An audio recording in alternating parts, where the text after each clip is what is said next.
Guys, alam niyo ba kung anong tawag sa green ito? Or nakakain ba ito? O kung nakakain siya, safe ba ito?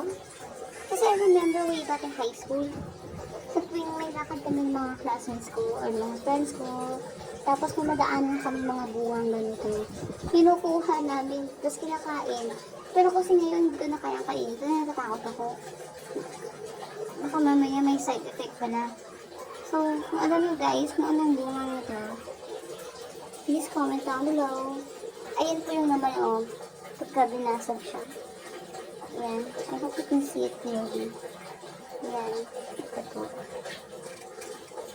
Maliliit lang po ito siya guys.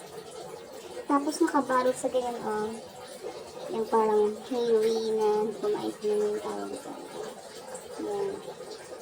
So guys, bubuksan natin na para malaman natin kung ano yung nasa loob nito. So, oops. Ayan.